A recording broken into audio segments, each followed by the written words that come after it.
Praise the Lord. അനുഗ്രഹിക്കപ്പെട്ട ഈ നല്ല പകൽക്കാലം ദൈവവചനവുമായി താങ്കളുടെ ഭവനങ്ങളിലേക്ക് കടന്നു വരുവാൻ സർവകൃപാലുവായ ദൈവം നൽകിയ കൃപകളെ ഓർത്ത് കർത്താവിനെ നന്ദിയോടുകൂടെ സ്തോത്രം ചെയ്യുകയാണ്. ലോകത്തിൻ്റെ വിവിധ ഭാഗങ്ങളിലായിരുന്നു ഓരോ ആഴ്ചകളിലും മുടക്കം കൂടാതെ ഈ പ്രോഗ്രാം കണ്ട് അനുഗ്രഹിക്കപ്പെടുന്ന എല്ലാ മാന്യ പ്രേക്ഷകർക്കും വേഗം വരുന്ന കർത്താവായ യേശുവിൻ്റെ നാമത്തിൽ സ്നേഹ വന്ദനങ്ങളെ അറിയിക്കുന്നു. പ്രിയപ്പെട്ടവരെ, ഓരോ ആഴ്ചകളിലും ദൈവത്തിൻ്റെ പരിശുദ്ധാത്മാവ് നമ്മോട് സംസാരിക്കുന്നു. നമുക്കാവശ്യമായ ദൈവികമായ ആലോചനകളെ, നാം നടക്കേണ്ട വഴികളെ ദൈവം നമുക്ക് കാണിക്കുകയാണ്. ചില ദിവസങ്ങളിൽ പ്രവചനാത്മാവിൽ ദൈവത്തിൻ്റെ പരിശുദ്ധാത്മാവ് നമ്മോട് കൂടെ ഇടപെടുന്നുണ്ട്. ചില ദിവസങ്ങളിൽ നമ്മുടെ ജീവിതത്തിന് വേണ്ടതായ നിർദ്ദേശങ്ങൾ, അടിസ്ഥാനപരമായ സത്യങ്ങൾ, ആലോചനകൾ ദൈവം നമ്മോട് കൂടെ പങ്കുവയ്ക്കുന്നു. ഈ പകൽക്കാലം ദൈവികമായ വചന ചിന്തയിലേക്ക് നാം കടന്നു വരുമ്പോൾ ദൈവത്തിൻ്റെ പരിശുദ്ധാത്മാവ് വളരെ വ്യക്തമായി വ്യക്തിപരമായി നമ്മോട് സംസാരിക്കേണ്ടതിന് വളരെ പ്രാർത്ഥനയോടുകൂടെ ഉത്സാഹത്തോടുകൂടെ ആയിരിക്കാം. ഈ ചിന്ത നിങ്ങളുടെ ജീവിതത്തിൽ വലിയൊരു മാറ്റത്തെ കൊണ്ടുവരും. നിങ്ങളുടെ ജീവിതത്തെ രൂപാന്തരപ്പെടുത്തും. നിങ്ങളുടെ ജീവിതത്തിൽ ഇന്ന് ആയിരിക്കുന്ന അനുഭവത്തിൽ നിന്ന് ഒരു പടി അല്ലെങ്കിൽ പല ഉന്നതങ്ങളിലേക്ക് ദൈവം നമ്മെ കൊണ്ടെത്തിക്കും എന്നുള്ളതിൽ സംശയമില്ല. വിശ്വസിക്കുക. ദൈവത്തിൻ്റെ വചന ചിന്തയിലേക്ക് കടന്നു വരാം. ലൂക്കോസിന്റെ സുവിശേഷം 6-ാം അധ്യായം 38-ാമത് വാക്യം.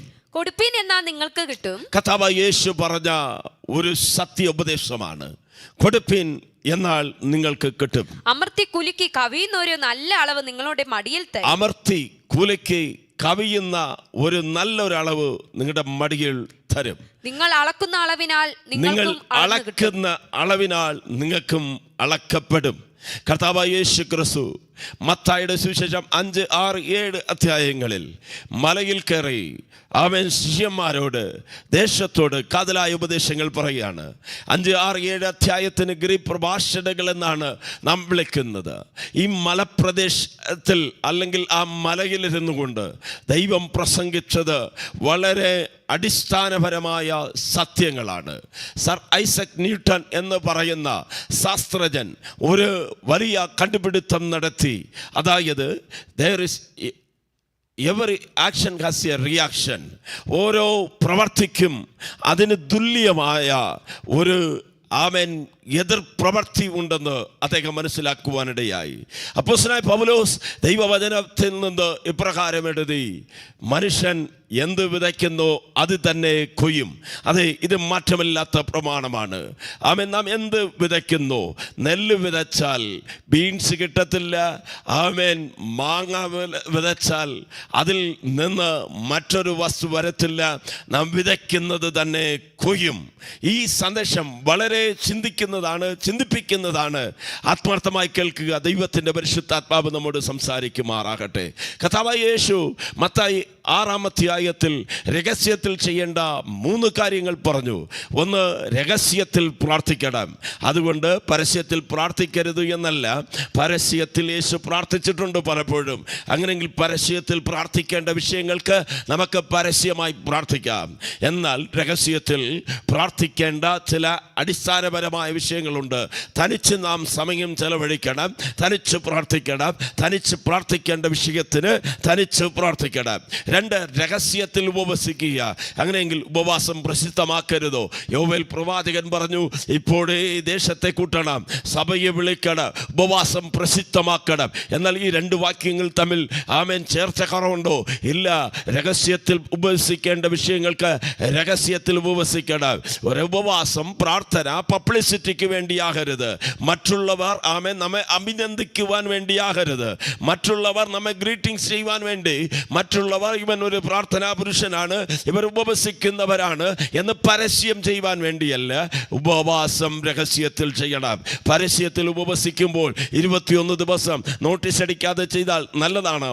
നല്ലതാ. എന്നാൽ നോട്ടീസ് അടിച്ചാൽ 10 പേര് കൂടെ വരും. പരസ്യത്തിൽ ഉപവസിക്കുന്ന ഉപവാസമുണ്ട്, എന്നാൽ രഹസ്യത്തിൽ ഉപവസിക്കുന്ന ഉപവാസങ്ങളുമുണ്ട്. നാം തെറ്റിദ്ധരിക്കരുത്. യേശു പറഞ്ഞു, രഹസ്യത്തിൽ പ്രാർത്ഥിക്കുക.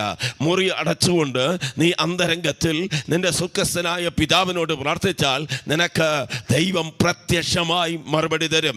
രഹസ്യത്തിൽ ഉപവസിക്കുന്ന കരയുന്ന വിഷയത്തിന് ദൈവം ആമേൻ പലർ കാണെ മറുപടി തരും. മൂന്നാമത്തെ വിഷയമാണ് ആമേൻ കൊടുക്കുന്നത്. ഒരു കൈ കൊടുക്കുന്നത് മറുകൈ അറിയരുത്. അതിൻ്റെ അർത്ഥം എന്താണ്? ഇന്ന് പലരും 10 രൂപ കൊടുത്തിട്ട് അതിനെ വലിയ പബ്ലിസിറ്റി ചെയ്യുകയാണ്. 10 പേർക്ക് എന്തെങ്കിലും ചെയ്താൽ അതിനെ ഫോട്ടോ എടുക്കുക, വലുതായി കാണിക്കുക, കളക്ഷൻ ചെയ്യുക. കൊടുക്കുന്നത് ആമേൻ പബ്ലിസിറ്റിക്ക് വേണ്ടിയോ പണം സമ്പാദിക്കുവാൻ വേണ്ടിയോ അല്ല. കൊടുക്കണം എന്നുള്ളത് ദൈവത്തിൻ്റെ പ്രമാണമാണ്. എന്നാൽ ഈ പകൽക്കാലം കൊടുക്കുന്നതെ കുറിച്ച് ഒരുപാട് സത്യങ്ങൾ ദൈവവചനം പറയുന്നു. ഉൽപ്പത്തി മുതൽ വെളിപ്പാട് വരെ ദൈവ മക്കൾ ഓരോരുത്തർ കൊടുക്കുന്നവരായിരിക്കണം. ക്രിസ്ത്യാനികൾ മാത്രമല്ല കൊടുക്കുന്നവർ, ഈ ലോകത്തിൽ നാനാ മതങ്ങളിലുള്ളവർ തങ്ങളുടെ ദൈവന്മാർക്ക് വേണ്ടി അല്ലെങ്കിൽ തങ്ങളുടെ പുണ്യയാത്ര ചെയ്യുമ്പോൾ ദർശനങ്ങൾ നടത്തുമ്പോൾ പലരും കൊടുക്കുന്നവരാണ്. എന്നാൽ ദൈവവചനം അടിസ്ഥാനപരമായി പഠിപ്പിക്കുന്ന ഒരു പഠിപ്പിക്കലാണ്. ദൈവത്തിനു വേണ്ടി, ദൈവനാമ മഹത്വത്തിനു വേണ്ടി നാം വിതയ്ക്കണം. വിതയ്ക്കുന്നവർക്ക് 100 മേനിയായ വിളവ് ദൈവം തരത്തുള്ളൂ. ആമേൻ. ഉൽപ്പത്തിയുടെ പുസ്തകം 26-ാം അധ്യായം 12-ാം വാക്യത്തിൽ ഇസ്ഹാക്ക് ക്ഷാമകാലത്ത് വിതച്ചു. ക്ഷാമമാണ്, ബുദ്ധിമുട്ടുണ്ട്, വിതയ്ക്കുവാൻ കഴിയാത്ത സാഹചര്യമാണ്. വിതയ്ക്കുവാൻ ഉള്ള വിത്തിനെ എടുത്ത് ആമേൻ തിന്നാമായിരുന്നു. ഇന്ന് പലരും അതല്ലേ ചെയ്യുന്നത്? വിതയ്ക്കാൻ വെച്ചിരിക്കുന്ന വിത്ത് അതെടുത്ത് തിന്നുകയാണ്. വിത്തെന്ന് പറയുന്നത് വിതയ്ക്കാനുള്ളതാണ്.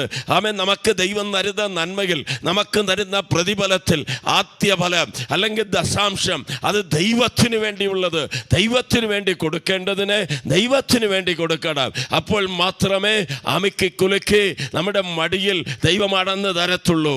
അവിടെ വളരെ വ്യക്തമായി ദൈവത്തിൻ്റെ ആത്മാവ് പറയുകയാണ്.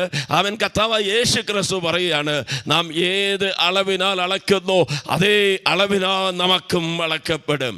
കൊടുക്കുന്നതിനെ കുറിച്ച് ചിന്തിക്കുമ്പോൾ കൊടുക്കുന്നത് മാത്രമല്ല ഉപദേശം, അവൻ കൊടുക്കുന്ന വ്യക്തിയാണ് പ്രധാനം. അടുത്തിരിക്കുന്ന ആരെങ്കിലും ഉണ്ടെങ്കിൽ ഒന്ന് കരം കൊടുത്ത് പറഞ്ഞേ, അവൻ ദൈവത്തിന് കൊടുക്കുന്നതിനേക്കാൾ കൊടുക്കുന്ന വ്യക്തിയാണ് പ്രധാനപ്പെട്ടത്. ദൈവത്തിന് കൊടുക്കുന്ന പണമല്ല വലുത്, അവൻ കൊടുക്കുന്ന ആൾ വലിയ ആളാണ്.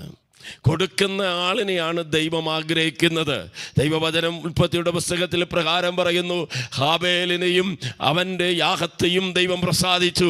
ഹാബേലിനെ അംഗീകരിച്ചതുകൊണ്ട്, ഹാബേലിനെ ദൈവം ആമേൻ സ്വീകരിച്ചതുകൊണ്ട് ഹാബേൽ കൊടുത്ത വഴിപാടിനെ ദൈവം അംഗീകരിച്ചു. കായീൻ കൊടുത്തതിനെ ദൈവം സ്വീകരിച്ചില്ല. കാരണം കായീനെ ദൈവം സ്വീകരിച്ചില്ല. എന്നെ കേൾക്കുന്ന പ്രിയപ്പെട്ടവരെ, ഉൽപ്പത്തിയിൽ കൊടുക്കുന്നത് ആരംഭിച്ച് വെളിപ്പാട് പുസ്തകം വരെ കൊടുക്കുന്ന ഉപദേശമുണ്ട്. അതുകൊണ്ട് കൊടുക്കുന്നത് ഏതോ പാസ്റ്റർമാർക്ക് പണമുണ്ടാക്കുവാൻ വേണ്ടി, സഭയ്ക്ക് പണമുണ്ടാക്കുവാൻ വേണ്ടി എന്നെല്ലാം ചിന്തിക്കരുത്. കൊടുക്കണം എന്നുള്ളത് ദൈവത്തിൻ്റെ കൽപ്പനയാണ്, ദൈവത്തിൻ്റെ പ്രമാണമാണ്. കൊടുക്കുന്നവരെ ദൈവം അനുഗ്രഹിക്കുമാറാകട്ടെ. എന്നാൽ ഇന്ന് പണസമ്പാദ്യത്തിൻ്റെ ഒരു മാർഗമായി ഇത് മാറിയിരിക്കുകയാണ്. ലോട്ടറിക്കാർ വിളിച്ച് പറയും, ഇന്നാണ് ഭാഗ്യം ഭാഗ്യം ഭാഗ്യം എന്ന് പറഞ്ഞ് തങ്ങളുടെ കയ്യിലുള്ളത് വിൽക്കുന്നത് പോലെ ചിലർ കൊടുക്കുന്നതിനെ മാത്രം പ്രധാനപ്പെടുത്തി കൊടുക്കുന്ന വ്യക്തിയെ മറക്കുന്നവരുണ്ട്. ദൈവവചനം അങ്ങനെയല്ല പറയുന്നത്. കൊടുക്കുന്നതിനേക്കാൾ കൊടുക്കുന്ന വ്യക്തി പ്രധാനപ്പെട്ടതാണ്. അപ്പം ദൈവത്തിന് വേണ്ടി കൊടുക്കുന്നതാണോ വലുത്, ആമേൻ, ദൈവകൽപ്പന അനുസരിക്കുന്നതാണോ വലുത് എന്ന് നാം ചോദിച്ചാൽ, ദൈവത്തിന് കൊടുക്കുന്ന പണമാണോ കൊടുക്കുന്ന ആളാണോ വലുതെന്ന് ചോദിച്ചാൽ കൊടുക്കുന്ന വ്യക്തിയാണ്. 2, ദൈവത്തിന് കൊടുക്കുന്നതാണോ നല്ലത്, ദൈവത്തിൻ്റെ കൽപ്പന അനുസരിക്കുന്നതാണോ നല്ലതെന്ന് നാം ചിന്തിച്ചാൽ, അവൻ 1 ശമൂവേലിൻ്റെ പുസ്തകം 15-ാം അധ്യായം 22-ാമത് വാക്യം. ശമൂവേൽ ശൗലിനോട് പറയുകയാണ്, യഹോവയുടെ കൽപ്പന അനുസരിക്കുന്നത് പോലെ, യഹോവയുടെ കൽപ്പന അനുസരിക്കുന്നത് പോലെ ഹോമയാഗങ്ങളും ഹനനയാഗങ്ങളും യഹോവയ്ക്ക് പ്രസാദമാകുമോ? ഇതാ അനുസരിക്കുന്നത് യാഗത്തെക്കാളും ശ്രദ്ധിക്കുന്നത് മുട്ടാടുകളുടെ മേധസ്സിനേക്കാൾ നല്ലതെന്ന് പറഞ്ഞു. ശ്രദ്ധിക്കണം. കർത്താവ് ശൗലിനെ നോക്കി ഒരു കൽപ്പന കിട്ടു. അമലേഖ്യൻ ആകാശത്തിൻ്റെ കീഴിൽ ഉണ്ടാകാൻ പാടില്ല. അമലേഖ്യനെയും അവനുള്ളതെല്ലാം ആമേൻ നഷ്ടപ്പെടുത്തണം, അല്ലെങ്കിൽ അവനെല്ലാം നശിപ്പിക്കണം എന്നുള്ള കൽപ്പനയോടെ രാജാവായ ശൗലിനെ ദൈവം പറഞ്ഞു വിടുകയാണ്. എന്നാൽ രാജാവായ സൗൽ കടന്നു ചെന്നു യുദ്ധം ചെയ്തു, ജയം പ്രാപിച്ചു, അമലേക്കരെല്ലാം നശിപ്പിച്ചു. എന്നാൽ അവരുടെ കന്നുകാലികളെ മൃഗങ്ങളെല്ലാം കണ്ടപ്പോൾ അവൻ്റെ ഹൃദയത്തിൽ ഒരു മോഹമുണ്ടായിട്ട് അതിനെല്ലാം എടുത്തുകൊണ്ട് വന്നു. ഇപ്പോൾ ശമൂവേൽ വന്ന് ശൗലിനെ കണ്ട ഉടനെ ശൗല് പറയുകയാണ്, ദൈവം പറഞ്ഞതുപോലെ എന്നെ അയച്ച ശുശ്രൂഷ വേല ചെയ്ത് സന്തോഷത്തോടുകൂടി ഞാൻ വന്നിരിക്കുകയാണ്. ശമൂവേൽ പ്രവാചകൻ ചോദിക്കുന്ന, അങ്ങനെയെങ്കിൽ എൻ്റെ ചെവികളിൽ കേൾക്കുന്ന ഈ കന്നുകാലികളുടെ ശബ്ദം ഏത്?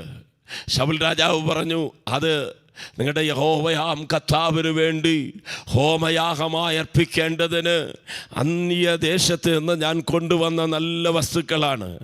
അപ്പോൾ ദൈവത്തിൻ്റെ ആത്മാവ് വളരെ വ്യക്തമായി ശൗലോട് ഒരു ആലോചന പറയുകയാണ്. ആമേൻ. ദൈവത്തിന് ഹോമയാഗത്തെക്കാൾ, ഹനനയാഗത്തെക്കാൾ, മുട്ടാടുകളുടെ മേജസ്സിനേക്കാൾ ശ്രദ്ധിക്കുന്നതും അനുസരിക്കുന്നതുമാണ് വലുത്. എന്നെ കേൾക്കുന്ന ദൈവമക്കളോട് പറയട്ടെ, അനുസരിക്കാതെ നമുക്ക് കൊടുക്കുവാൻ കഴിയും, ദൈവത്തെ സ്നേഹിക്കാതെ നമുക്ക് കൊടുക്കുവാൻ കഴിയും. ആമേൻ. ദൈവകൽപ്പന അനുസരിക്കാതെ കൊടുക്കുവാൻ കഴിയും. ടി വിയിൽ പേര് വരാൻ വേണ്ടി ടി വി പ്രോഗ്രാം സ്പോൺസർ ചെയ്യുവാൻ കഴിയും. ആരെങ്കിലും പറഞ്ഞത് കേട്ടിട്ട് ആമേൻ നമ്മുടെ പേര് വലുതാക്കി കാണിക്കുവാൻ വേണ്ടി നമുക്ക് പണം മുടക്കുവാൻ കഴിയും. അങ്ങനെ മുടക്കുന്നത് കൊണ്ട് ദൈവസന്നിധിയിൽ ഒരു പ്രയോജനം ഉണ്ടാകത്തില്ല. ആമേൻ. ആരെങ്കിലും കെഞ്ചിയത് കൊണ്ടോ ഞങ്ങളെ സഹായിക്കണമെന്ന് പറഞ്ഞത് കൊണ്ടോ നമ്മുടെ മനസ്സിന് സഹതാപമുണ്ടായിട്ട് കൊടുക്കാൻ പറ്റും. അങ്ങനെ കൊടുക്കുന്നത് കൊണ്ട് പ്രയോജനം ഉണ്ടാകത്തില്ല. എന്നെ കേൾക്കുന്ന ദൈവമക്കളോട് ഞാൻ ആമേൻ അടിവരയിട്ട് ഒരു സത്യം വിളിച്ച് പറയാം. ദൈവത്തെ നാം സേവിക്കുന്നവരാണെങ്കിൽ, ദൈവത്തിന് വേണ്ടി നിൽക്കുന്നവരാണെങ്കിൽ, ദൈവത്തിന് മുൻപായി നാം കരം ഉയർത്തുന്നവരാണെങ്കിൽ ഒരിക്കലും എനിക്ക് വല്ലതും തരണമേ, എനിക്കിങ്ങനെ ആവശ്യമുണ്ടെന്ന് ലോകത്തോട് പറയുവാൻ ഇടവരത്തില്ല. ഞാൻ വ്യക്തമാക്കാം, ദൈവത്തിന് മുൻപായി 121 സങ്കീർത്തനം 1 വാക്യത്തിൽ പറയപ്പെടുന്നത് പോലെ ഞാൻ എൻ്റെ കണ്ണുകളെ പർവ്വതങ്ങളിലേക്ക് ഉയർത്തുന്നു. എൻ്റെ സഹായം എവിടെ നിന്ന് വരും?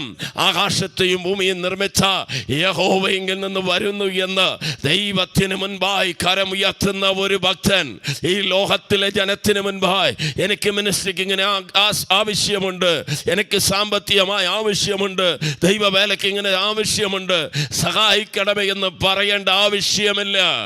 ഏലിയാവ് എന്നുള്ള ഭക്തൻ ദൈവത്തെ സേവിച്ചും ദൈവത്തെ ആരാധിച്ചും ദൈവത്തിന് വേണ്ടി നിന്ന് സഹിച്ച ഏലിയാവിന് വേണ്ടി ദൈവം ഒരുക്കി. ആമേൻ. കാക്കകളെ ദൈവം ഒരുക്കി. ആമേൻ. കേരിത്തിനെ ദൈവം ഒരുക്കി. ഒരു സാരമാത്തിനെ ദൈവം ഒരുക്കി. ഇതെല്ലാം ആമേൻ നഷ്ടപ്പെട്ടപ്പോൾ, ഇതെല്ലാം തീർന്നു പോയപ്പോൾ എന്തിന് സ്വർഗത്തിലെ ദൂതനയച്ച് അപ്പവും വെള്ളവും കൊടുക്കുവാൻ എൻ്റെ ദൈവത്തിന് കഴിയുമെങ്കിൽ ഏലിയാവിൻ്റെ ദൈവം ഇന്നും മരിച്ചു പോയിട്ടില്ല. ഇന്നേക്കും അവൻ ജീവനോടുകൂടെ ഇരിക്കുന്നു. എന്നെ കേൾക്കുന്ന ദൈവ മക്കൾക്ക് ഞാൻ വളരെ സത്യസന്ധമായി എല്ലാ ഉത്സാഹത്തോട് പറയാം, താങ്കളുടെ ജീവിതത്തിൽ ഒരു നന്മയ്ക്കും മുടക്കം വരാതെ നടത്തുവാൻ എൻ്റെ ദൈവം വിശ്വസ്തനാണ്. വിളിച്ച ദൈവം വിശ്വസ്തനാണ്. നാം പ്രസംഗിക്കുക മാത്രമല്ല, അനുഭവിക്കുകയും ചെയ്യണം. ആമേൻ. സങ്കീർത്തനങ്ങളുടെ പുസ്തകം 23 സങ്കീർത്തനം 1 വാക്യം, യഹോവ എൻ്റെ ഇടയനാകുന്നു, എനിക്ക് മുട്ടുണ്ടാകുകയില്ല. പ്രിയ പൈതലേ, യഹോവ താങ്കളുടെ ഇടയനാണോ? താങ്കൾക്ക് മുട്ടുണ്ടാകത്തില്ല. സങ്കീർത്തനം 34:10, പാലസിംഹങ്ങളും ഇര കിട്ടാതെ വിശന്നിരിക്കും, യഹോവ അന്വേഷിക്കുന്നവർക്ക് ഒരു നന്മയ്ക്കും മുടക്കം വരത്തില്ല. സന്തോഷമുള്ളവർ കരം ഉയർത്തി ഒന്ന് സ്തുതിച്ചാട്ടെ. ആമേ. മറ്റുള്ളവരുടെ മുൻപിൽ പോയി കരം നീട്ടി നിൽക്കേണ്ടവരല്ല. നാം ദൈവസന്നിധിയിൽ മുട്ടും മടക്കിയാൽ നമ്മുടെ ആവശ്യങ്ങൾ അറിഞ്ഞ് നാം നനയ്ക്കുന്നതിനും യാചിക്കുന്നതിലും അത്യന്തപരമായി പ്രവർത്തിക്കുവാൻ കഴിയുന്ന ദൈവത്തെയാണ് നാം ആരാധിക്കുകയും സേവിക്കുകയും ചെയ്യുന്നത്. ദൈവം തക്ക സമയത്ത് നമുക്ക് വേണ്ടി വഴിയൊരുക്കും. ചൈനയിൽ ദൈവത്തിൻ്റെ വേല ചെയ്ത, മിഷണറിയായി സേവനം ചെയ്ത ബഹുമാനീയനായ ഹഡ്സൺ ടൈലർ എന്ന് പറയുന്ന മിഷണറി ചൈനയിൽ ദീർഘകാലം ദൈവത്തിന് വേണ്ടി സുവിശേഷ വേല ചെയ്തു. അദ്ദേഹം ആമേൻ അവിടെ ദൈവത്തിൻ്റെ വേല ചെയ്തപ്പോൾ പറഞ്ഞ ഒരു സ്ലോഗൻ അല്ലെങ്കിൽ ഒരു വാക്യം എങ്ങനെയുണ്ട്? God's man is doing God's work in God's place, never lakhs God's support. ദൈവത്തിൻ്റെ പുരുഷൻ ദൈവത്തിൻ്റെ സമയത്ത്, ദൈവം അയച്ചിരിക്കുന്ന സ്ഥലത്ത് ദൈവത്തിൻ്റെ വേല ചെയ്യുന്ന ചെയ്യുന്നുണ്ടെങ്കിൽ ഒരിക്കലും ദൈവത്തിൻ്റെ സംരക്ഷണവും ദൈവത്തിൻ്റെ പ്രൊവിഷനും ദൈവത്തിൻ്റെ സഹായവും കുറഞ്ഞു പോകത്തില്ല. അങ്ങനെയെങ്കിൽ ദൈവമക്കൾ, ദൈവത്തെ സേവിക്കുന്നവർ, അവർ ആരെയും പ്രതീക്ഷിക്കേണ്ടതില്ല.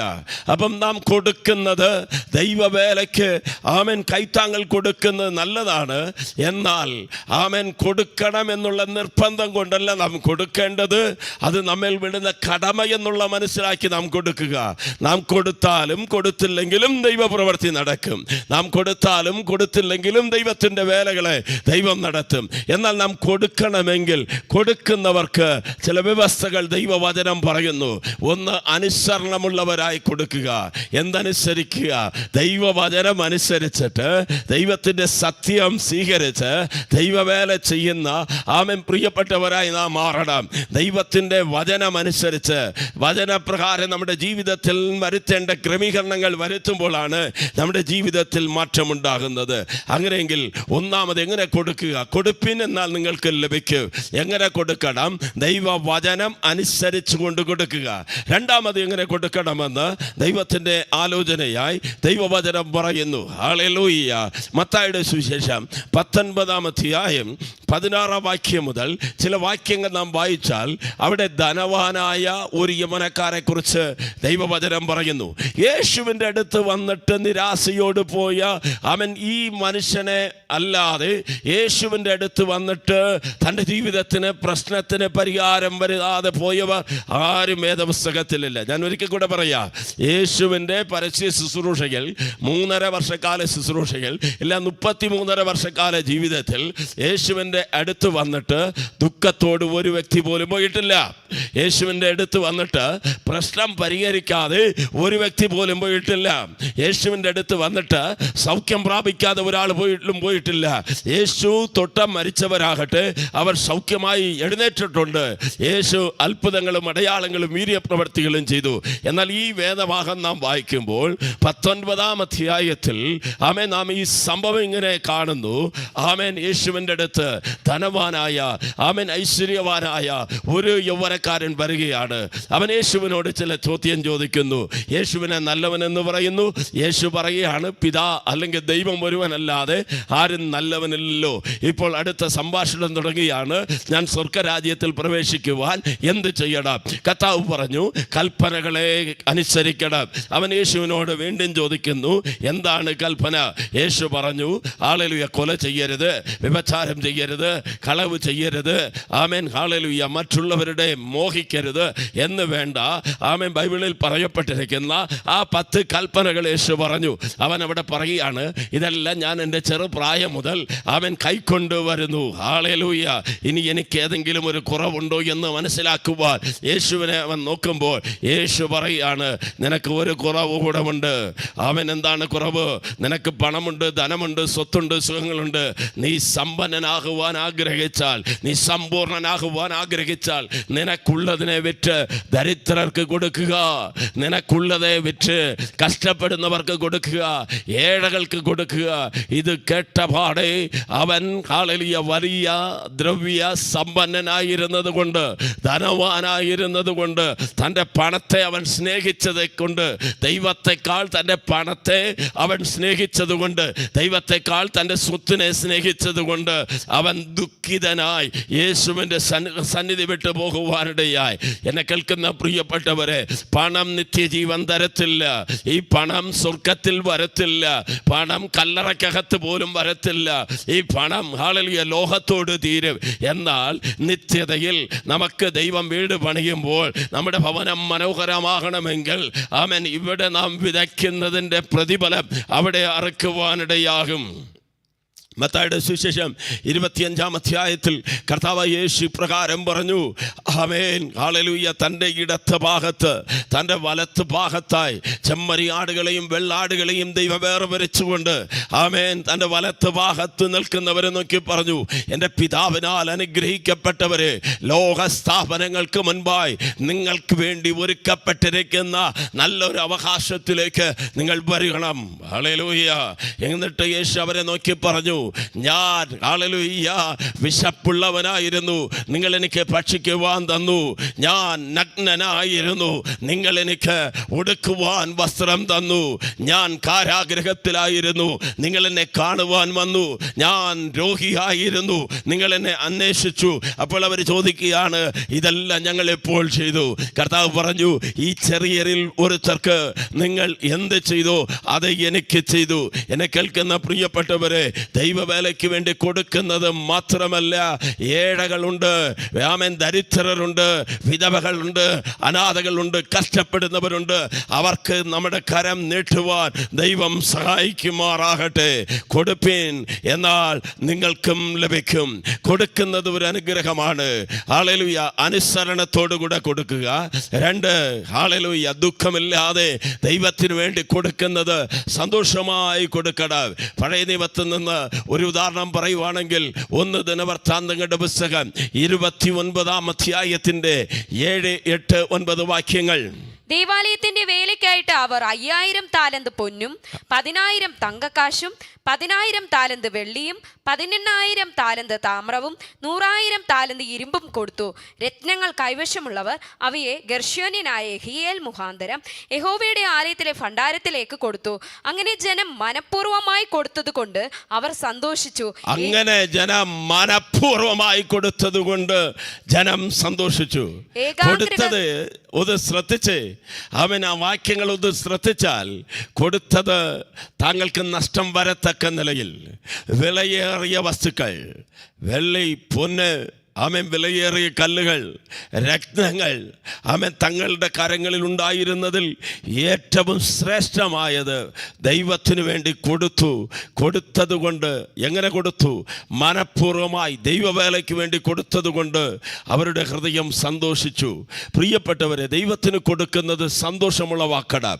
ദൈവത്തിന് കൊടുക്കുന്നത് നമ്മുടെ ഹൃദയത്തിൽ ഉത്സാഹമുള്ളവരായി കൊടുക്കണം. അപ്പോസ്തലനായ പൗലോസ് കൊരിന്ത്യ ലേഖനത്തിൽ അത് എഴുതുന്നുണ്ട്. ദൈവത്തിന് കൊടുക്കുമ്പോൾ ഏത് മനസ്ഥിതിയോടുകൂടെ നാം കൊടുക്കണമെന്ന്. അതേ വാക്യത്തിൽ വീണ്ടും നാം വായിച്ചാൽ 1 ദിനവൃത്താന്തങ്ങളുടെ പുസ്തകത്തിൽ 29-16 അതേ അധ്യായം. ദൈവമായ യഹോവേ, നിന്റെ വിശുദ്ധ നാമത്തിനായി നിനക്ക് ഒരു ആലയം പണിയുവാൻ, നിന്റെ വിശുദ്ധ നാമത്തിനായി നിനക്കൊരു ആലയം പണിയുവാൻ ഞങ്ങൾ ശേഖരിച്ചിട്ടുള്ള ഈ സംഗ്രഹമെല്ലാം നിന്റെ കയ്യിൽ നിന്നുള്ളത് സകലവും നിനക്കുള്ളതാകുന്നു. നമുക്കൊരു അണ്ടർസ്റ്റാൻഡിങ് വേണം. എന്താ അണ്ടർസ്റ്റാൻഡിങ്? നമുക്കൊരു മനസ്സിലാകുന്ന ബുദ്ധി വേണം. നാം നമ്മുടെ അമ്മയുടെ വയറ്റിൽ ജനിച്ചപ്പോൾ ഒന്നും കൊണ്ടുവന്നതില്ല. ഇവിടെ നിന്ന് നാം പോകുമ്പോൾ ഒന്നും കൊണ്ടുപോകുന്നില്ല. അലക്സാണ്ടർ ദ ഗ്രേറ്റ് ചക്രവർത്തി ലോക രാജ്യങ്ങളെ തൻ്റെ 33 വയസ്സിനകം കീഴ്പ്പെടുത്തുവാനിടയായി.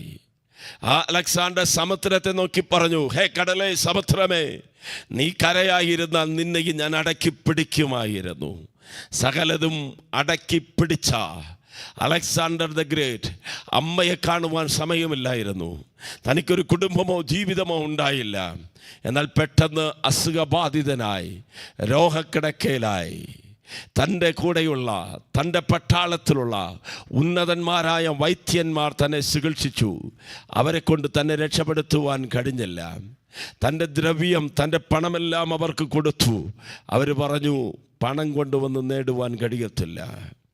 അലക്സാണ്ടർ ദി ഗ്രേറ്റ് മരണത്തിന് കീഴടങ്ങുവാൻ പോകുന്നതിൻ്റെ സമയത്തിന് മുൻപ് ഒരപേക്ഷ പറഞ്ഞു തൻ്റെ വൈദ്യന്മാരോട്, എൻ്റെ ജീവൻ 1 മണിക്കൂർ അല്ലെങ്കിൽ 1 ദിവസത്തേക്ക് നിലനിർത്തി തരണം.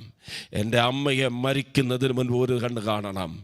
അതിനുവേണ്ടി അവൻ എൻ്റെ ജീവനെ ഒന്ന് നിലനിർത്തണം. ഡോക്ടർമാർ പറഞ്ഞു, സോറി, ഞങ്ങളെ കൊണ്ട് കഴിയത്തില്ല. മരണത്തെ തടഞ്ഞു നിർത്തുവാൻ ഞങ്ങൾക്ക് കഴിയത്തില്ല.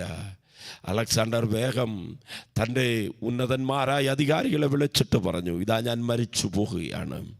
33 വയസ്സിനകം ഞാൻ പലതും നേടിയതൊന്നും ഞാൻ ഇന്ന് കൊണ്ടുപോകുന്നില്ല.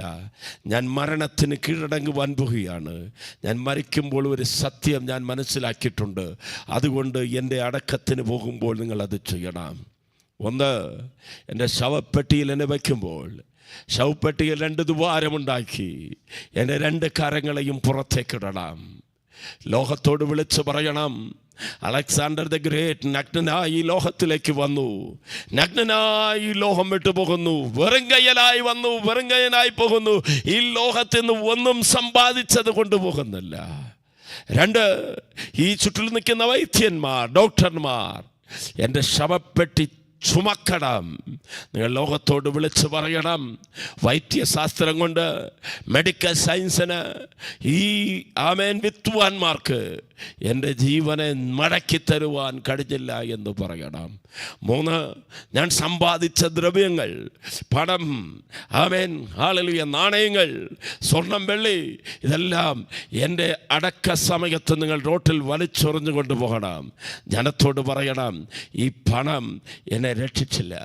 എന്നെ കേൾക്കുന്ന പ്രിയപ്പെട്ടവരെ, ദാവീദിന് വർഷങ്ങൾക്ക് മുൻപ് ഈ അറിവുണ്ടായിരുന്നു. അതുകൊണ്ടാണ് ദാവീദ് ദിനവൃത്താന്തങ്ങളുടെ പുസ്തകം 29:16 പറഞ്ഞത്, കർത്താവേ, ഇതെല്ലാം ഞങ്ങൾ അങ്ങയുടെ കരത്തിൽ നിന്ന് പ്രാപിച്ചു, അങ്ങയുടെ കരത്തിൽ നിന്ന് പ്രാപിച്ചത് അങ്ങയ്ക്ക് വേണ്ടി കൊടുക്കുന്നു. എന്നെ കേൾക്കുന്ന മാതാവേ, പിതാവേ, സഹോദരനെ, സഹോദരിയെ, താങ്കൾ ഏത് ഉന്നതാവസ്ഥയിലാകാം, ധനമുള്ളവരാകാം, പേരുള്ളവരാകാം, പ്രശസ്തി ഉള്ളവരാകാം, വലിയ ശമ്പളം മേടിക്കുന്നവരാകാം, അഹങ്കരിക്കരുത്. ഹൃദയത്തിൽ ഒരിക്കലെങ്കിലും ഓരോ ദിവസവും പറയണം, ഇതെല്ലാം എൻ്റെ ദൈവം നൽകിയതാണ്. ദൈവമേ, അങ്ങയുടെ കരത്തിൽ നിന്ന് ഞാൻ വാങ്ങിയിരിക്കുന്നു. ദൈവകരത്തിൽ നിന്ന് വാങ്ങിയതെങ്കിൽ ദൈവത്തിന് കൊടുക്കുവാൻ നമുക്ക് ഒരു മടിയും ഉണ്ടാകത്തില്ല. നാം സന്തോഷത്തോടു കൂടെ കൊടുക്കുവാൻ കഴിയും. പുതിയ നിയമത്തിൽ നിന്ന് ഒരു ചിന്ത പറഞ്ഞ് ഞാൻ വേഗത്തിൽ നിർത്താം. യോഹന്നാന്റെ സുവിശേഷം 6-9 വാക്യം. യേശു ചില ദിവസങ്ങളായി പ്രസംഗിക്കുകയാണ്. വലിയൊരു പുരുഷാരമുണ്ട്, 5000 പേർ പുരുഷന്മാർ മാത്രമുണ്ട്. അവരെല്ലാം വിശന്ന് വലയുന്ന സമയം ശിഷ്യന്മാർ വന്ന് പറയുന്നു, ഗുരുവേ, ഇവരെല്ലാം പറഞ്ഞയക്കണം. അവർ താത്താൻ്റെ വീട്ടിൽ പോയി ആഹാരം കഴിക്കട്ടെ, സന്തോഷമായിരിക്കട്ടെ. എന്നാൽ യേശു പറഞ്ഞു, നിങ്ങൾ അവർക്ക് ആഹാരം കൊടുക്കണം. ഫിലിപ്പോസ് കാൽക്കുലേറ്റർ എടുത്ത് അടിച്ചു നോക്കി, ഇത്രയും പേർക്ക് കൊടുക്കുവാൻ എത്ര പൈസ ആകുമെന്ന്. ഓരോരുത്തർക്കും ഓരോ അഭിപ്രായങ്ങളുണ്ടായിരുന്നു. ഈ മരുഭൂമിയിൽ ഇവർക്ക് കൊടുക്കുവാൻ ആഹാരമില്ല എന്നെല്ലാം ചിലർ വിധി എഴുതി. പലരും കണക്ക് കൂട്ടിക്കൊണ്ടിരിക്കുമ്പോൾ അവരെ ഒരു കുറച്ച് പയ്യനുണ്ടായിരുന്നു. അവൻ്റെ കയ്യിൽ 5 യവത്തപ്പങ്ങളും 2 മീനും ഉണ്ടായിരുന്നു. തനിക്ക് വേണ്ടി അവൻ സ്വീകരിച്ചത്, തനിക്ക് വേണ്ടി തൻ്റെ അമ്മ കൊടുത്തു വിട്ടത്, അവൻ തൻ്റെ കയ്യിൽ നിന്ന് അതിനെ കൊണ്ടുവന്ന് കർത്താവിൻ്റെ കരങ്ങളിൽ കൊടുത്തു. എന്നെ കേൾക്കുന്ന പ്രിയപ്പെട്ടവരെ, ഇവിടെ ഇരിക്കുന്ന ആവശ്യമെന്ന് പറയുന്നത് 5000-ത്തിലധികമായ ജനത്തിന് കൊടുക്കണം. എന്നാൽ കയ്യിലിരിക്കുന്നത് 5 അപ്പവും 2 മീനുമേ ഉള്ളൂ. ഇന്ന് ഏളകളും ദരിദ്രരും ഒന്നുമില്ലാത്തവരും കഷ്ടപ്പെടുന്നവരും ദൈവത്തിൻ്റെ വേലയെ സഹായിക്കുവാൻ ഉത്സാഹമുള്ളവരായിത്തീരുന്നു.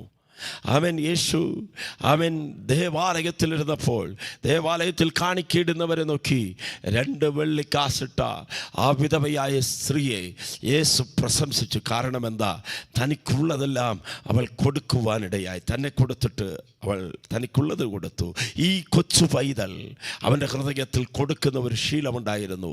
വലിയ ചോദ്യങ്ങളുണ്ട്, ഇത്ര പേർക്ക് എന്ത് നടക്കും? എന്നാൽ കയ്യിലുള്ളത് കൊടുത്തപ്പോൾ അത് വർദ്ധിപ്പിച്ച് തരുവാൻ യേശുവിന് കഴിയും. കുറവിനെ പരിഹരിക്കുവാൻ യേശുവിന് കഴിയും. യേശുവിൻ്റെ കാൽക്കൽ വന്ന് 1 വർഷത്തിനധികമായ ശമ്പളത്തിന് തുല്യമായ സ്വച്ഛജട മാംസ ദൈല്യം ഉടച്ച് ആ കൽഭരണിയെ ഉടച്ച് യേശുവിൻ്റെ കാൽകളെ ചുംബിച്ച ആ സഹോദരി കൊടുക്കുന്നതിന് ഒരു നല്ല പാഠമാണ്. എന്തിന്? പിതാവായ ദൈവം തൻ്റെ ഏകജാതനായ പുത്രനായ യേശുവിനെ നമുക്ക് വേണ്ടി കൊടുത്തു. ദൈവവചനം പറയുന്നു, കൊടുപ്പിൻ എന്നാൽ നിങ്ങൾക്ക് ലഭിക്കും. കണ്ണുകളടയ്ക്കാം, പ്രാർത്ഥിക്കാം. ഈ പകൽക്കാലം ദൈവത്തിൻ്റെ ആത്മാവ് നമ്മോട് സംസാരിച്ച വാക്യങ്ങൾ നമ്മുടെ ജീവിതത്തിന് അനുഗ്രഹമായി തീരട്ടെ. എവിടെ കൊടുക്കണം, എങ്ങനെ കൊടുക്കണമെന്ന് നാം കേട്ടു. എന്നാൽ കൊടുക്കുന്നത് മനഃപൂർവ്വമായിരിക്കട്ടെ. നല്ല നിലത്ത് വിതയ്ക്കണം, ദൈവം കാണിക്കുന്ന നിലത്ത് വിതയ്ക്കണം. കർത്താവ് നമ്മെ സഹായിക്കുമാറാകട്ടെ. പ്രാർത്ഥിക്കാം. സ്നേഹവാനായ ഞങ്ങളുടെ നല്ല ദൈവമേ, ഈ പകൽക്കാലം പിതാവായ ദൈവം തൻ്റെ ഏകജാതനായ പുത്രനെ ഞങ്ങൾക്ക് വേണ്ടി നൽകിയല്ലോ. അവനെയെ ഞങ്ങൾക്ക് വേണ്ടി, ആ നല്ല പുത്രനായ യേശുവിനെ ഞങ്ങൾക്ക് വേണ്ടി നൽകിയ കർത്താവ് മറ്റെല്ലാ ദാനങ്ങൾക്കും നൽകാതിരിക്കുന്നത് എങ്ങനെ? കർത്താവേ, ഞങ്ങൾ പ്രാപിക്കുന്നവരായി മാത്രമല്ല, ഞങ്ങൾ മറ്റുള്ളവർക്ക് കൊടുക്കുന്നവരായി, ദൈവവേലയ്ക്ക് വേണ്ടി കൊടുക്കുന്നവരായി, ദൈവനാമത്തിന് വേണ്ടി വിതയ്ക്കുന്നവരായി തീരുവാൻ സ്വർഗം സഹായിക്കണമേ. ഈ സന്ദേശം കേട്ട എല്ലാ പ്രിയപ്പെട്ടവരെയും അനുഗ്രഹിക്കണം. തങ്ങളുടെ ജീവിതത്തിൽ സാമ്പത്തിക ഞെരുക്കം അനുഭവിക്കുന്നവർ, കൊടുക്കുവാൻ മാർഗമില്ലാത്തവർ, കണ്ണുനീരിൻ്റെ താഴ്വരയിൽ കൂടെ പോകുന്നവർ, മക്കളെ പഠിപ്പിക്കുവാൻ, വീട് കെട്ടുവാൻ, അല്ല വിവാഹം നടത്തി കൊടുക്കുവാൻ, അല്ലെങ്കിൽ ജീവിതത്തിലെ സാഹചര്യങ്ങളുടെ നടുവിൽ ലോണും കടനും ആമേൻ ബാങ്കിൽ ആമേൻ ഹല്ലേലൂയ ബാധ്യതകളുമായി പല വിഷയങ്ങളിൽ നീരി പുകയുന്ന ജനമുണ്ട്. അവർക്ക് വേണ്ടി സ്വർഗത്തിലെ കിഴിവാതികളെ തുറക്കണമേ. അനുസരണമുള്ളവരായി ദൈവത്തെ പ്രസാദിപ്പിക്കുന്ന ഒരു യാഗം ചെയ്യുന്നവരായി തീരുവാൻ ദൈവം സഹായിച്ചാട്ടെ. രോഗികളായ ആരെങ്കിലും ഈ സന്ദേശം കേൾക്കുന്നെങ്കിൽ ദൈവം അവരെ സൗഖ്യമാക്കണം. ഈ പകൽക്കാലം ഈ സന്ദേശം കേട്ട എല്ലാ പ്രിയപ്പെട്ടവരെയും പിതാവിൻ്റെയും പുത്രൻ്റെയും പരിശുദ്ധാത്മാവിൻ്റെ നാമത്തിൽ അനുഗ്രഹിച്ച് പ്രാർത്ഥിക്കുന്നു. കൃപ കൂടെ ഇരിക്കട്ടെ, യേശുവിൻ്റെ നാമത്തിൽ തന്നെ. ആമേൻ ആമേൻ. ദൈവം നമ്മെ അനുഗ്രഹിക്കുമാറാകട്ടെ. God bless.